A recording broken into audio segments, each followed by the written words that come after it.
дар заминаи сиёсати варзишпарваронаи пешвои миллат президенти ҷумҳурии тоҷикистон муҳтарам эмомалӣ раҳмон ва бахшида ба соли 2018 соли рушди сайёҳӣ ва ҳунарҳои мардумӣ бо иқдоми бахши кор бо ҷавонон ва варзиш дар ноҳияи восеъ фестивали бозиҳои миллии варзишӣ оғоз гардид. дар даври аввали ин чорабинии оммавии варзишӣ наврасону ҷавонон аз ҷамоатҳои деҳоти ноҳия муассисаҳои таҳсилоти миёнаи умумӣ иштирок намуданд.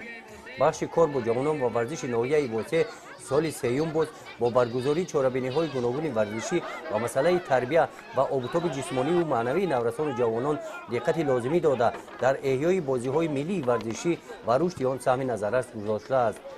дар ин чорабинӣ наврасону ҷавонон аз рӯи бозиҳои миллии варзишӣ байни ҳам қуввоозмоӣ намуда маҳорати худро санҷиданд. якчанд мусобиқаҳо аз намуди бандкашӣ, дастхобонӣ ва шоҳмот гузаронида шуд ки ғолибони он бо тӯҳфаҳо ва ифтихорномаҳои таҳсилнамудаи бахши кор бо ҷавонон ва варзиш ноҳияи восеъ сарфароз гардида шуданд ва мо ҷавонон дар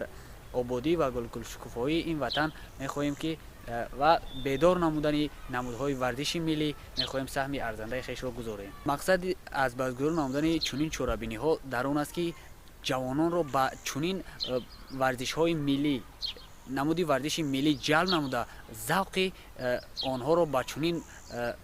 бозиҳои миллӣ бедор намуданд. бо мақсади ҳарчи бештар ҷалби наврасони ҷавонон ба бозиҳои миллии варзишӣ бахши кор бо ҷавонон ва варзиш мақсад дорад дар ин самт бо муассисаҳои таҳсилоти миёнаи умумӣ ва волидон ҳамкорӣ намуда барои рушди бозиҳои миллии варзишӣ шароитҳои зарурӣ муҳайё намояд.